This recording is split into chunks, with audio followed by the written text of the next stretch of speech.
All right, Amy, it's 101. Okay. We can go ahead and get started.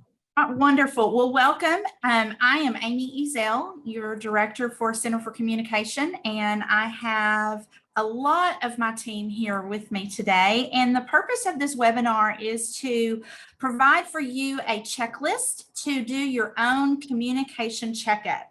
When there is a change in leadership, or when if you're just now relaunching and going back in person, or else maybe you've gone back to just online, it's crazy time. Anytime there's been a change or an update, you also need to conduct a checkup on your communication tools. And so we're going to go through some of those today and help you kind of create a list of things that you need to make sure are updated with the proper information. So I'm going to turn it over, first of all, to Jacob Turner, who is our web developer and also our local church liaison. Jacob? All right, thanks so much, Amy. Again, my name is Jacob Turner. You've probably, if you've been on a conference webinar, you've heard my voice, so this is my face. Just wanted to, for anybody who might be new to our Zoom webinars, just a reminder, we do turn off the chat on our webinars, but we do have a Q&A button, and I already see Daniel, hello, it's good to see you. And so, yeah, you'll probably see the Q&A button. You can ask questions at any time if you have any. So what's the importance of doing this? Why go to the trouble of doing any sort of communications checkup? As someone who's worked with local churches for the past couple of years now, it is very interesting because sometimes communications can fall to the wayside in a way, in the grand shuffle of things that a church needs to do, whether that be making sure that worship services run smoothly on Sunday mornings, to making sure the food pantry is operational and the missions and ministries go on in the church. Sometimes communications, whether that be website, social media, et cetera, can just kind of, it can become overwhelming, it can be bloated, and then it just kind of falls to the wayside or to a volunteer or whatever have you. And I work with a lot of churches in trying to help them streamline their communications, to figure out what are the best tools in their general area, whether that be internal to them or external. And so we want to just kind of give a general overview of what are the things you should check first and foremost when it comes to your communications, especially, as Amy mentioned, in times of leadership change, whether that be a new pastor, maybe new church staff, new communications director, any sort of new person. And so as the web developer for the conference, of course, I'm going to focus on websites. And one of the first things I always like to mention is that it's even before you get into the content, and I'm sure Day and Caleb will talk about this in their respective areas, but who has access to the website in terms of being able to edit it and being able to manage it? It is, in a lot of cases, I will be quite honest, I have found that it's one person who has set up the website and runs it and everything. And if something happens to that person, then there become issues. So one of the first things you always want to check when you're doing any sort of communications checkup is who has access, who does the editing, who has the admin rights and then technical rights to any of the components of your website. Then once you sort of sort that out, you want to go on your website. And visitors to a website, if they're not related to your church, are looking for one of three things. Number one, where is the church? Where is it located? Physical street address is very important. And even, we do work with a lot of churches that may not have a physical street address, even some sort of idea of where is the church located. GPS coordinates, or like it's at the intersection of these two state highways or anything like that, that gives a person an idea of where a church is. Number two, worship times. When is your service or services? This is usually one of the things that actually falls out of date the quickest, I find, with churches, is they'll change times for the summer, but not update that on their website. And if someone shows up at the church at 11 and the service was at 10, they might be a little annoyed. And so you definitely want to check on your worship times, or times for other major um, groups or things that meet in your church: Sunday school, youth programs, Wednesday night programs, and making sure those times are up to date and where they are located within the church are up to date, or if they're currently taking place online, online only, hybrid, just making sure those details are up to date. And finally, you want to make sure that your church website has the most up-to-date contact information for the staff, even if it's just the pastor, because there have been, unfortunately, a number of times that I've worked with churches where the pastor listed on the website hasn't been the pastor there in years because of itineracy here in the United Methodist Church. So you want to make sure that the right pastor's on there, the right contact information for that pastor is on there, the right picture, and things like that. And when you focus in on those three elements, and then sort of orient your thinking towards, well, get you, let's see, what's the best way to put this, focusing on that audience that's looking for those elements, then you find that you can streamline your website to an extent. While if anybody who's ever heard me talk about a communication audit knows that your website functions as an archive of your church, you still want the most recent and up-to-date information to be the first thing that people find and the easiest to find. And with that, I will look at my convenient outline that's here on this side of my screen and turn it over. I'm gonna call timeout because I want to add one more thing. Okay.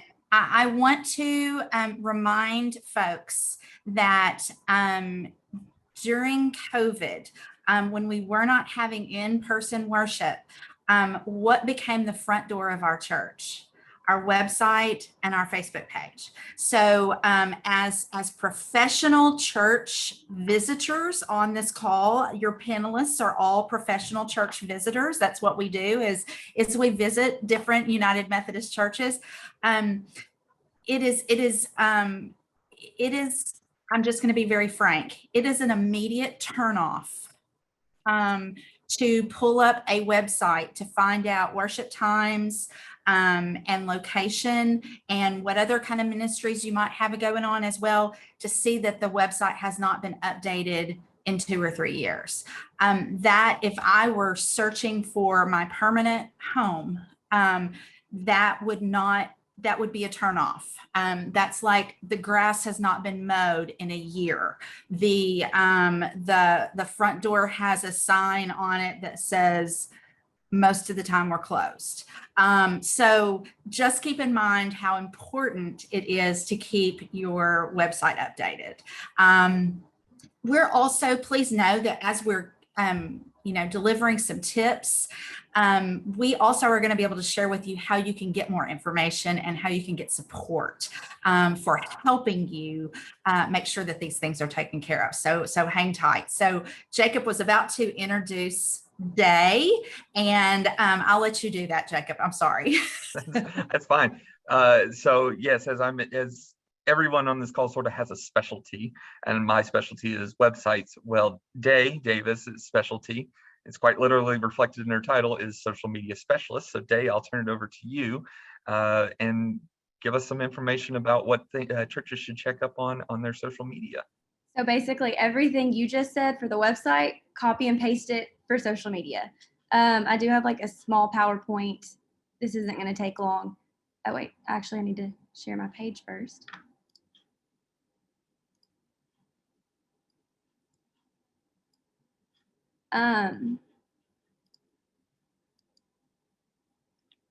Okay, so yeah, the same thing for you. Make sure that your pastor's name and information is updated. Make sure that your website is updated. That's an important one.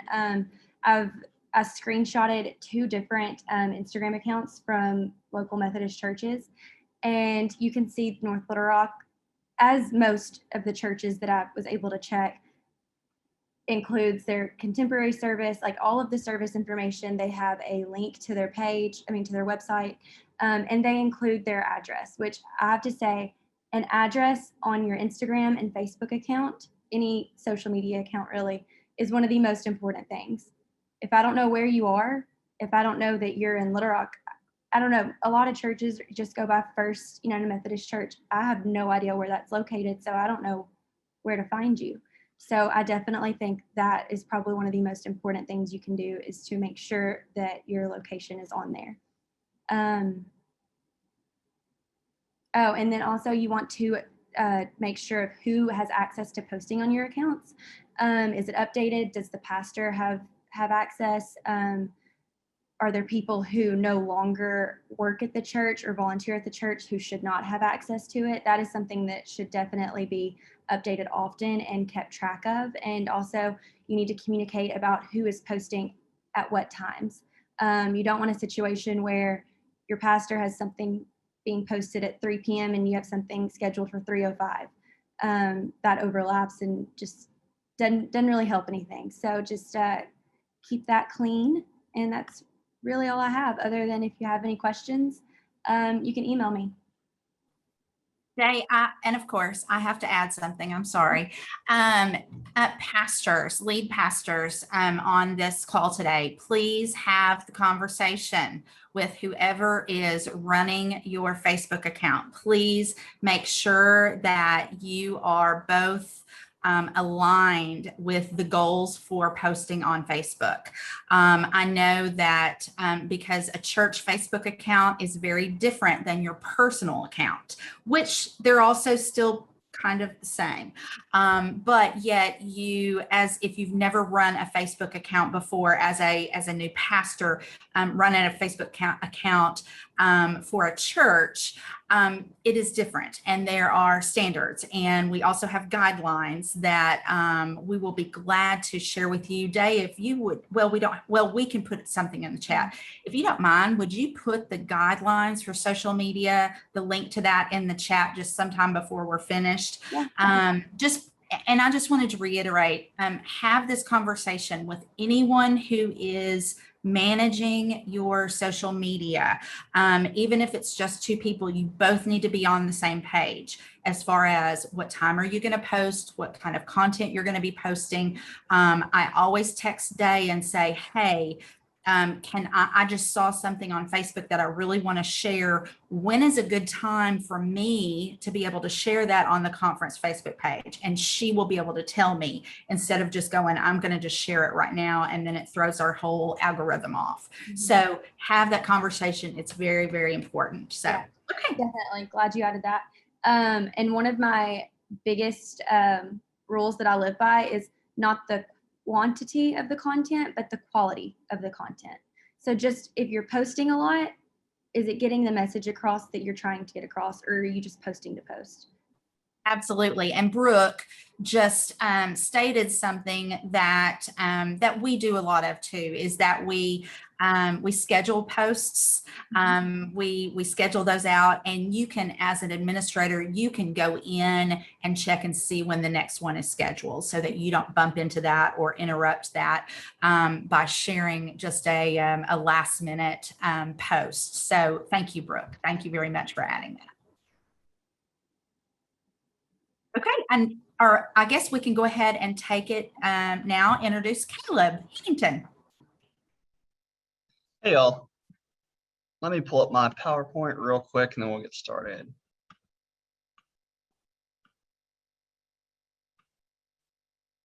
Right. So I'm going to be talking about kind of the old way of doing things, where I know we're talking about a bunch of digital stuff here today, but as we all know, print collateral is still super important for your churches. There are tons of people out there that might not have a way to access the internet, might not have a way to look at your website. So having updated print collateral in your churches is also super important to keep up with. First thing is bulletins. Bulletins or the order of worship, whatever you call it, but what's passed out when people go into your sanctuary and sit down and get ready for worship service. Your bulletins are often, I would say, maybe the only thing that people will see as far as contact information when they visit your church, because they're passed out to people when they walk in, and they can see exactly the order of worship. It should have your contact information for pastors, different things like that, maybe links to your website. but it's important to keep this updated with the names and contact information for all of your staff, like pastors, senior pastor, associate pastor. I would even say your lay leader would be good to put on there. Youth director, children's ministry, all that stuff. Put their email addresses and their phone numbers. So that way, if someone has a question after visiting your church, they know where to look and who to contact immediately after that. I want to pull up an example real quick. Let's see if this works.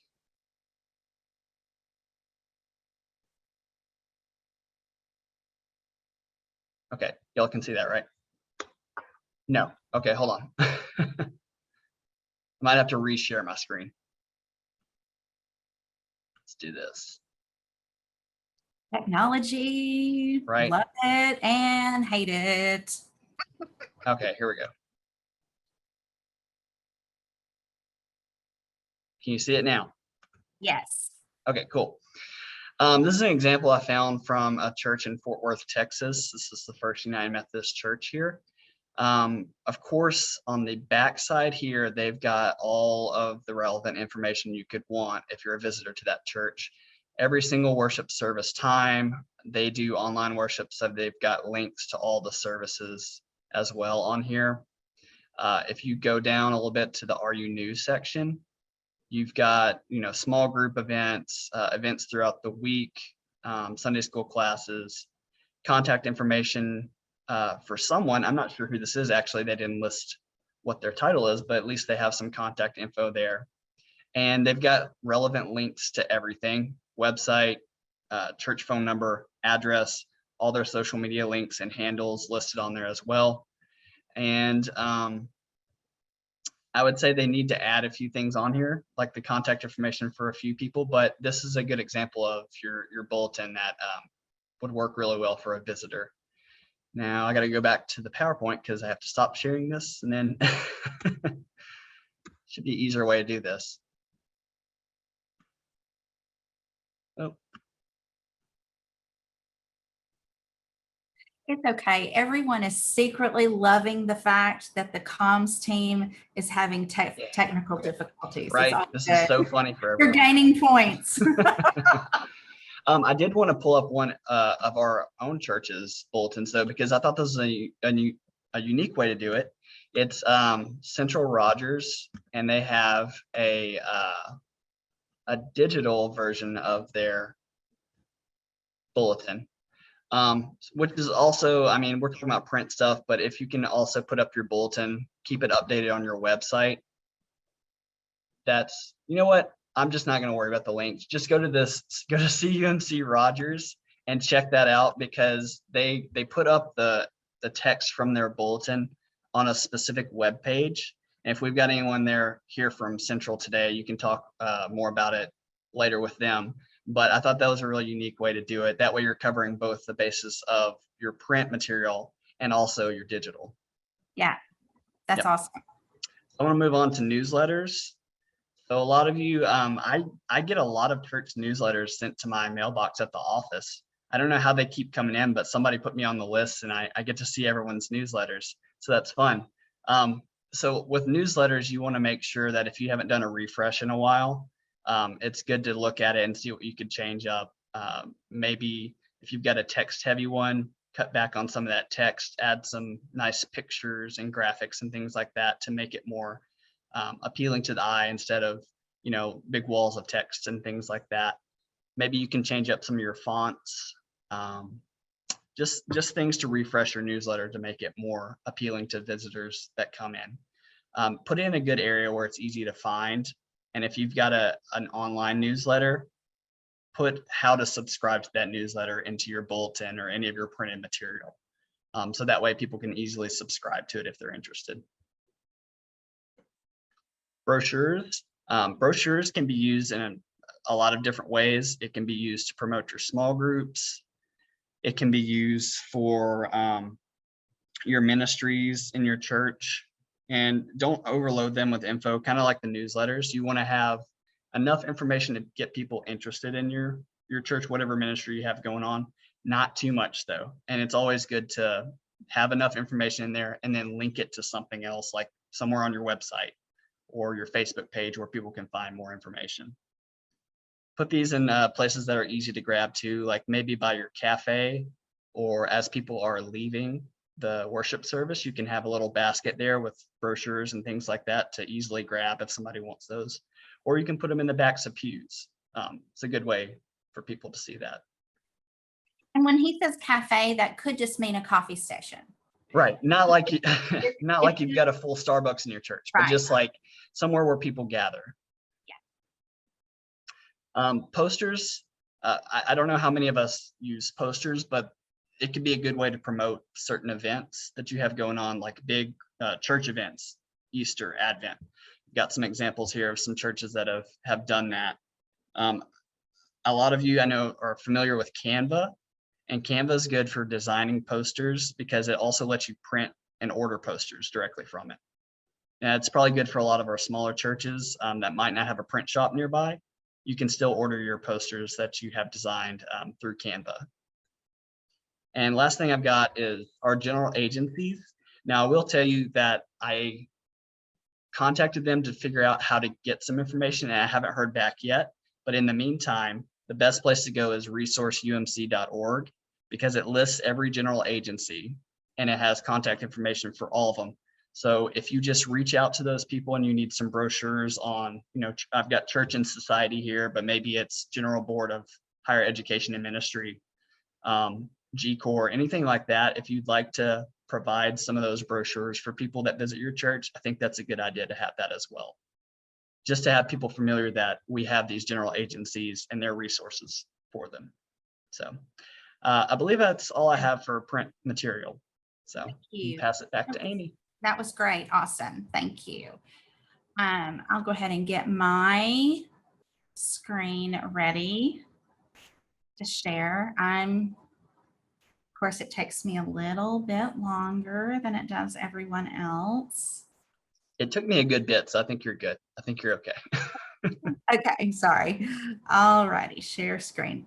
I'll be honest, we haven't done this in a while. You know what I mean?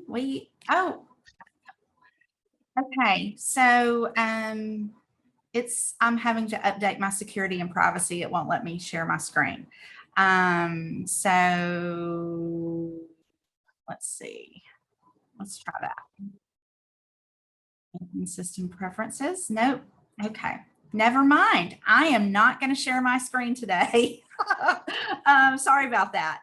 I don't know why I needed a update, but obviously I do. So I am talking about indoor and outdoor signage, which is a big communication tool for our local churches. So we're going to start with outdoor signage first and say that even though your website is the new front door to your church, you still have to have really good signage on the outside of your church, because people will need to get to you at some point. So wanted you to consider to refresh your new your outdoor signage. Like Kayla just said, your outdoor signage doesn't need to say everything about your church. It doesn't need to say who the pastor is even. It doesn't, it would be nice to have maybe worship time or worship here, or, or see our website for more information.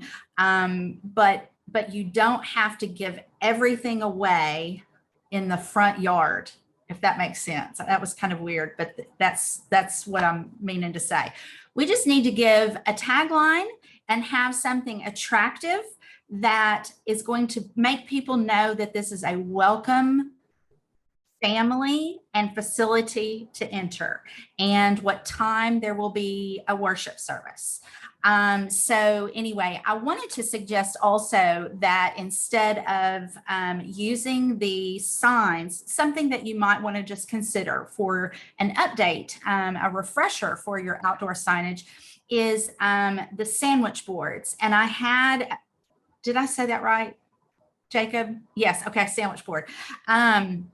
I had it all the pretty pictures in a PowerPoint. I apologize.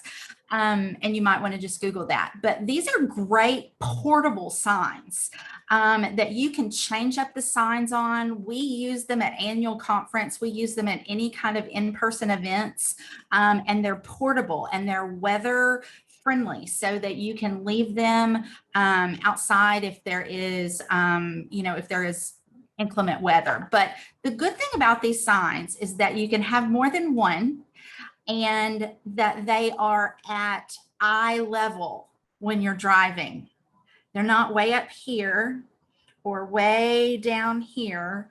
And depending on what kind of sign you put on there, which I hope would be something very clean and easy to understand and eye-catching, is you don't have to stop and slow down and put on your glasses to look and see what all the sign says, or to be able to read the sign, you have to be walking by. So consider a refresh on the outside of your building with its signage. Make it happy, make it fresh, make it welcoming, and know that these things can be folded up and put inside the narthex, when worship is over. Super, super easy and really a good price point. So now I'm going to move on to interior signage. And there are 2 points of interest that I want to bring to your attention. First of all, bulletin boards. I wish I could see you. I wish I could see a raise of hands for how many people still have like school type bulletin boards in your churches. These have been around forever and they're great. They're great. Here's my only request. Make sure it's updated. Keep it updated. That's it. Keep it updated. There's nothing worse than dropping off your children for nursery, or coming in the door for worship and seeing faded paper, stuff hanging off, something advertising something that happened 6 months ago. It's just, it takes away. It's one of those things that it's a -1 point for people in looking for a new church. So that's a simple thing to do. Have volunteers, pull in a school teacher, or some school teachers or some youth even, but keep those bulletin boards updated. So the next thing is indoor signage. I would take advantage of being a new leader in a new location. I would take advantage of doing a full walkthrough of the facility and looking at it as a clean slate and saying, does this sign need to be here? Or would it be better if it were here so that it was, if that makes sense? Take a walk through the whole building and ask yourself, does there need to be a sign here? Put yourself in the position of a new parent, and you're trying to find the nursery or children's Sunday school. Walk in the door, walk in every entrance of the church building and go, okay, where do I go to drop off my children so that I can go attend worship? And many of you may have people. Many of you may have greeters. You have people that give directions, and that's wonderful. But I would also suggest adding some signage or just making sure your signage is very clear. Same for youth. Teenagers don't want to talk to anybody. They don't want to ask directions. Just let's give them some signs and get them in the right direction. I would also suggest, and I had a great image to use, is keep it simple. Keep the signage very, very simple. You don't have to describe what everything is. You don't have to describe on the sign what each Sunday school is. You probably just want to put, just to have a general sign that says small groups this way, youth this way, children's ministry this way, sanctuary this way. Keep it very, very simple, and have plenty of them, have plenty of signs. Also, another suggestion is many times we see that signs, you see those crisscrossy signs going every which way, and they're like, they're ceiling level signs so that no one bumps their head on one, I'm assuming, tall people. It's better to get signs at eye level, so that you don't miss anything. So anyway, that's about all I have to say about that. Jacob, I would love to hear your input on indoor or outdoor signage that you might want to share, since you frequently are in churches and share with them information about signage. Certainly. So I have one, if you can take away one thing from this entire, I'll even say from this entire webinar, forget websites, it's just one thing you take away from this: number your rooms. Don't give them, give them names, of course, that's fine, but number your rooms. Have something on the outside of a door that explains what a room is. So many times, I honestly cannot think of a church that well, there probably have been, because I've been doing audits for years, and also COVID happened last year. My memory's skewed since before then, but so many churches I've discovered they don't number rooms, or they don't refer to rooms by their numbers in any of their whether it be pamphlets, brochures, website, or anything like that. And that makes things hard to find if you're not familiar with the church as a member. And so if you want to keep your visitors in mind, make sure your rooms are numbered, make sure they're labeled properly on the outside of the door, and also number them in a way that makes sense. If you're trying to direct someone to the youth room and that's room 110, and someone sees, 101, 102, 103, they can logically make their way down the hallway, as opposed to if the rooms on the left-hand side are all 100 something and all the rooms on the right-hand side of the hall are 200 something. So keep your numbering consistent as well there. But that would be the one thing I would suggest about interior signage is numbering rooms and having them laid out in a clear manner. I know that for some churches, this is easy and already done because the State Department of Health and Human Services requires it if you run a daycare. But churches that may not have that requirement, I still very, very strongly recommend that in terms of indoor signage. Exterior signage, you definitely covered everything there, Amy. So. Okay. Good deal. And just in closing about signage is, remember that the signage that you use and share is for your visitors. It is a piece of hospitality to welcome a visitor and make them feel comfortable and make them be able to navigate easily. So keep that in mind as well. We have had a couple of questions that some of them have been answered already. I wanted to see, hang on just a second. So, okay, so Daniel did ask a question, and Dave, thank you so much for getting back to him. Since we have a minute, are y'all okay with answering a few questions that go a little bit deeper? Are y'all okay? We had not planned to be able to be so efficient with our time, so I think we can take a couple of specific questions if that's okay. Yeah. Dave, do you want to touch on, Daniel has asked about social media post timing and the algorithm. Do you want to share a little bit on that? Yeah, there's not a direct answer. There never is with social media, Facebook especially, because their algorithm is changing constantly.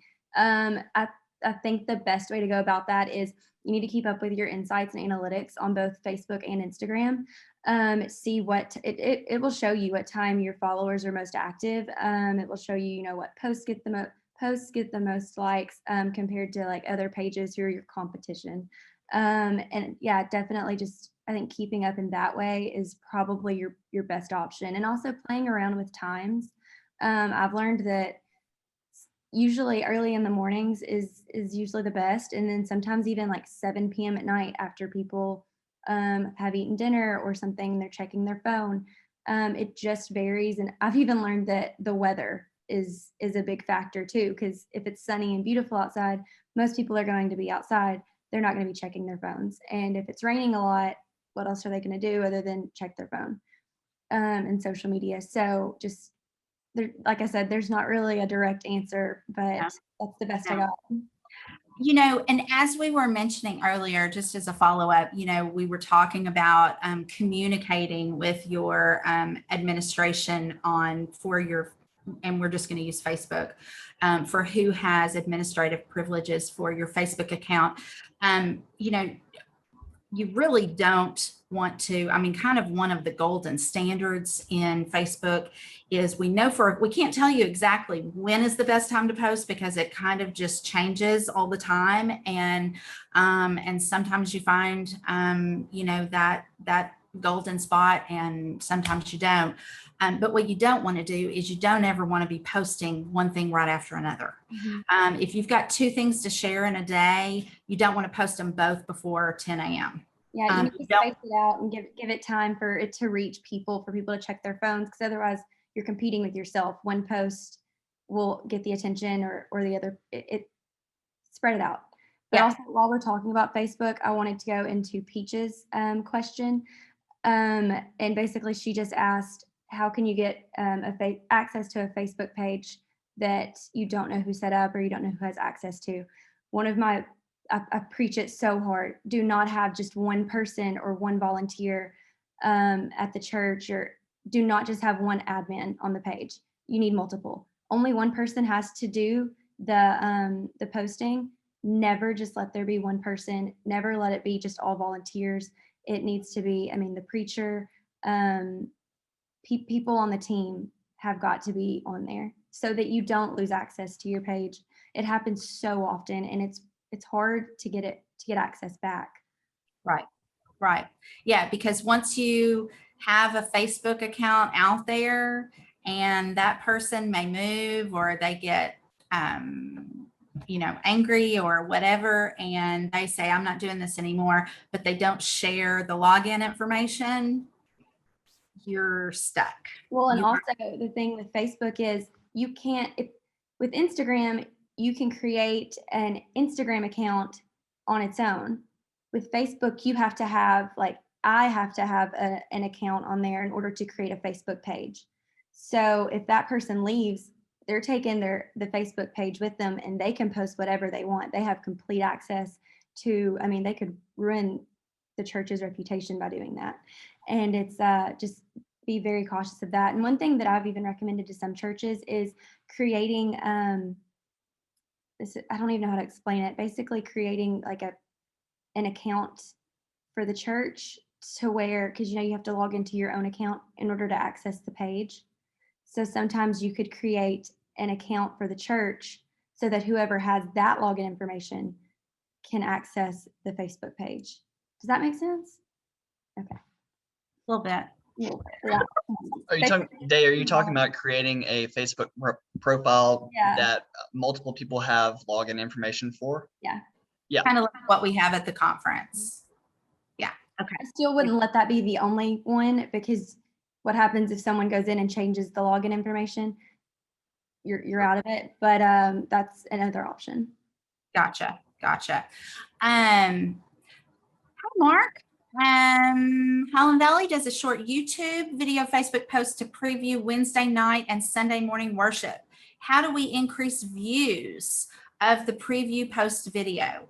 I'm going to give everybody kind of a shot at that. But I would say, who are you asking to share it? Yeah. Number one, Where are you sharing it? This is, if you're just sharing it on the church page, you might want to consider also sharing it on your private page. You might want to also have your communication person share it on their private page, share it on the youth page, share it on, I mean, is it being shared in multiple places? Because that's instantly going to bring you more traffic. Anybody else want to share some ideas or tips there? That's what I was going to say too. Yeah, I mean, that's typically what we all do with conference posts is we try to share them. I'll share a story that Dave posts for the Arkansas conference page on my own personal Facebook profile, or like it or comment or something like that. It's all about how much interaction it gets and how many people you can get to share it out there on their account. Absolutely. Go I'll ahead. throw Jeff. out something of interest is that if it's a short enough video, if you're talking like a relatively short preview and such, you may consider that it's, if you have the budget for it, consider having an ad and making that be an ad for your church. If it's a preview of the service, it could be very well a tool that you can use to get new visitors interested in your online presence or to visit you at your physical presence if that happens to be where you're at with your church. So yeah, I would actually consider, if you have the ability to do so and you think it's a really strong video, go ahead and make an ad out of it and see what that brings you on in terms of engagement. Right. And it doesn't take much money to run an ad either. I mean, you can spend $10 and have a successful ad. And just as a follow-up, plan ahead. Don't get the idea of, oh, on Wednesday morning, I want to do a preview video and I want to get this out to build up to get people to attend Wednesday night worship. Because if you're going to boost an ad, if you're going to have paid advertising, sometimes it takes Facebook hours to approve it. So just plan ahead. Plan ahead is what I want to add to that. So anyway, okay, Colleen. Hi, Colleen. Hope you're doing well in Conway. Not a question, but a comment. We have a social media schedule that is updated each Monday to show what and when something is to be posted on Facebook, Instagram, YouTube, Twitter, all of their channels. I also include when emails are sent to the entire congregation so we don't overload people with info. Fabulous, fabulous, fabulous. Y'all, you do not have to be First Church Conway, big, huge church, to have a content calendar. It's so easy to go month by month. You get your monthly calendar. Of course, no one on the panel would have a printed out calendar like this old lady, but I would have a printed calendar and go ahead and mark liturgical holidays, events happening in the church, any other significant dates. And then you can go in and fill in with scripture or an engagement question, a poll, or anything like that. But go ahead and fill out first with what are the things that we have like every Sunday. So we know that, okay, on Thursday, Friday, and Saturday, we need to be sharing information about Sunday. So block those days off. And on Tuesday and Wednesday, we need to be promoting Wednesday night alive ministries. And so mark that on your calendar. Monday is a minute with the pastor devotion video. So you need to have that on the calendar. So if you put your things on your calendar that have to go out and start advertising, enough in advance, which that's what we're doing is advertising or promoting, then you plan, and then you can save room for adding something funny, a great photo that you receive, anything like that, but fill in the must-haves first.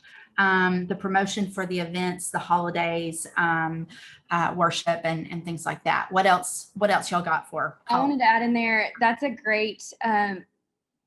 great thing to do. And also utilizing Facebook's Creator Studio or Business Suite, because you can, it allows you to schedule all of your posts, and even Instagram now lets you do that, which they haven't done up until recently. And you can even schedule Instagram stories. And that is probably one of the biggest things, especially for on holidays, whenever you want to take a day off and you don't want to have to think about, oh, I need to wake up at 7 so I can post this picture to wish everyone a Merry Christmas. No, Yeah. it's important. Yep, exactly. And add one more thing. Pastors, hear me. Your online engagement is discipleship. Measure your online discipleship on Mondays, on Tuesday mornings, maybe.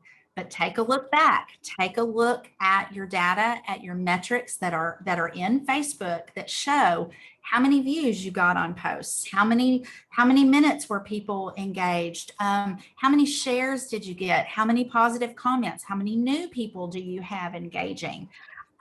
This is all just as important as the data that you're getting from how many people were present on Sunday, how many people were in Sunday school on Sunday. This data is just as important as that data. So make time every week to evaluate that and go, okay, numbers are going down. It's time to try and look at doing something a little differently. Or numbers are going up. This is working. Let's keep doing, let's grow from this. So anyway, I'd make the suggestion that if you're thinking, when should I do this? You should probably do it at the same time that you're doing your online worship reporting for vital signs, which your district superintendent is asking you to do. Just a friendly reminder from us, because yes, vital signs is still a thing. We really do need you to fill out those forms. And online worship views are part of that. So go ahead when you're doing that, keeping track of your other social media, your posts and your insights at that time as well. Just build that into your sort of schedule of the day, whether that be your communications director or you as the pastor who does that. Yep, but I would ask for that data. Senior pastors, you need to know what's going on. You need to keep up with it. Neil, awesome. Welcome. Glad to have you. Snapchat and TikTok. I'll be honest with you. Okay, go. Yeah, no, I just wanted to say, as far as, okay, Snapchat, I do not see the benefit in using that just because it's private. TikTok, on the other hand, I think that depending on who you're trying to reach and how you're planning to reach them could be very beneficial, mainly for youth. Yeah, I think that could be a good way to reach younger people. Absolutely. Yeah, I agree exactly with what Day is saying. I mean, I used Snapchat when I was in college early on and just never picked it back up again. And I'm not sure how many people are still using Snapchat as actively as they used to. Well, so I worked at a magazine in Northwest Arkansas before this job, and they wanted to use Snapchat as well. There's just no real benefit in that because you have to wait for people to add you. And let's be real, most people don't want to add a business. Jacob, were you I was about to say, so if I recall correctly, do not quote me on this. Please cut this out of the video, Christina, if this isn't correct. At one point, Snapchat was usage of Snapchat was actually not in accordance with Safe Sanctuary guidelines because of the way that messages work on Snapchat. Not being able to have a traceable log of messages. So if nothing else, you probably shouldn't use it because it might be in disagreement with your church's Safe Sanctuary policy. I just want to throw that out there because I remember hearing that at one point. Thank you. TikTok, even for this 51-year-old person, I can sink deep into TikTok.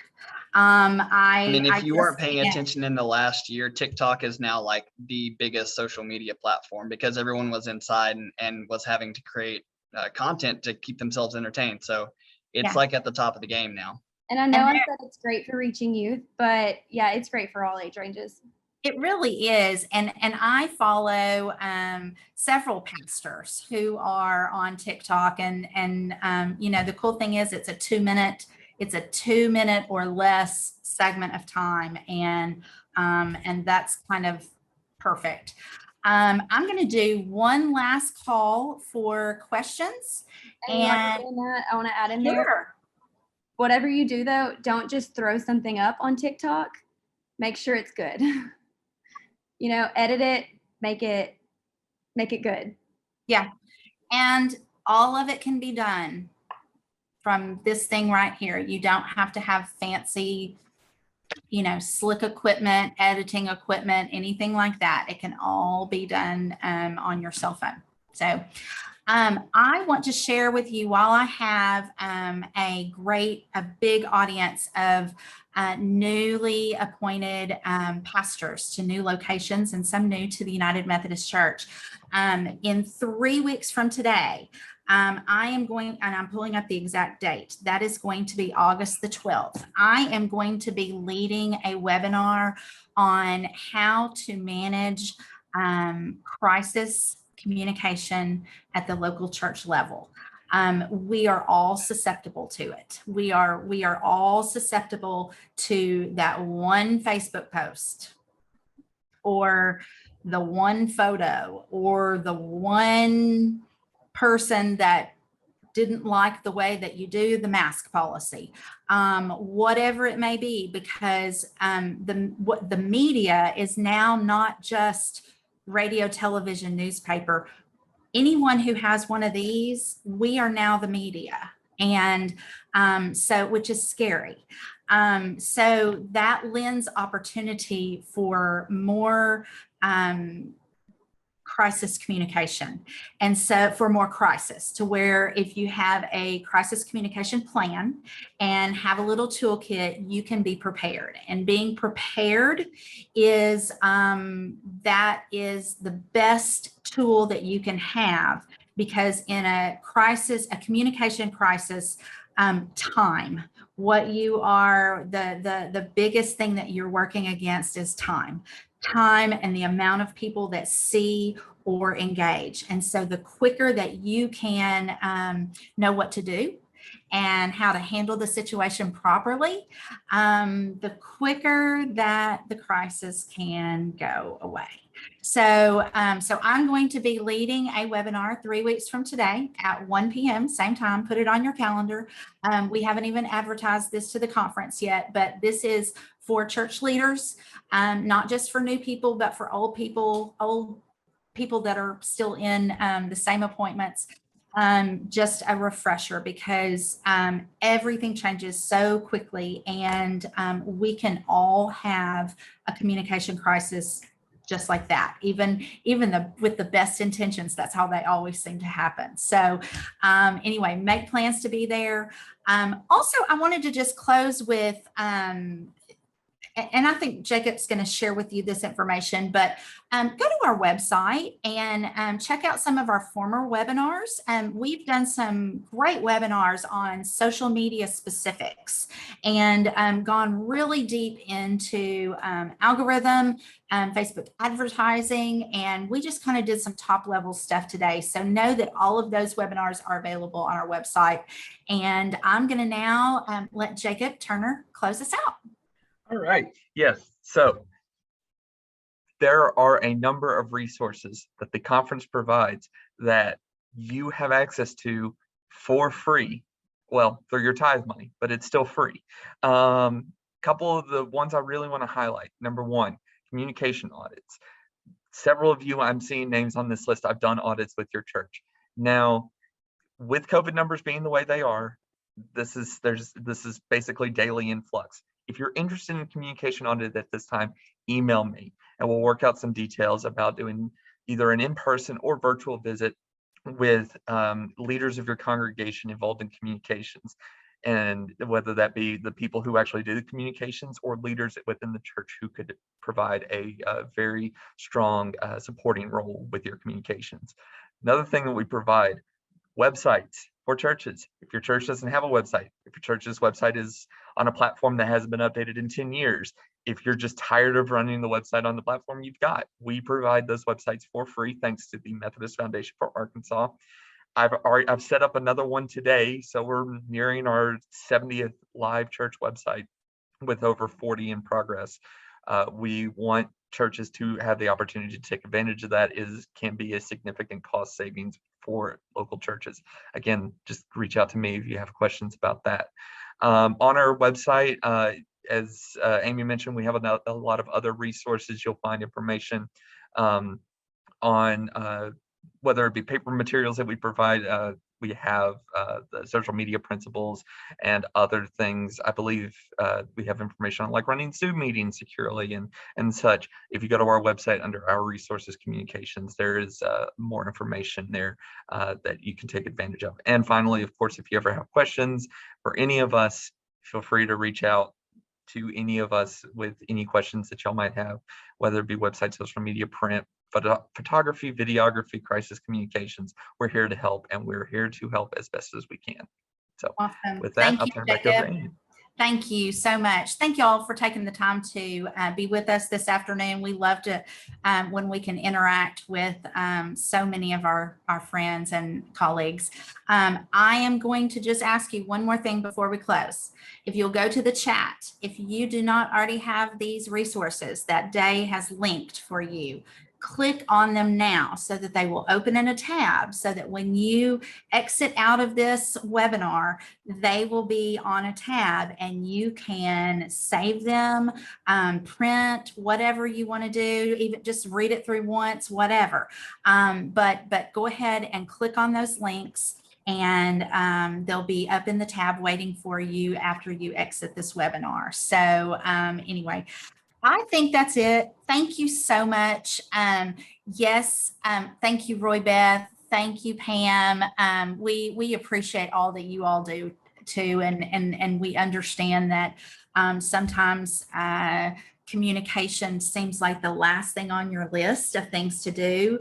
And we are just grateful that you, the people here today, see the importance in this for not just the members that you have, but the folks that are seekers, that are looking for a church home and searching for Jesus Christ. So we thank you for being with us. As always, reach out to us. We are here to help. God bless. Thank you.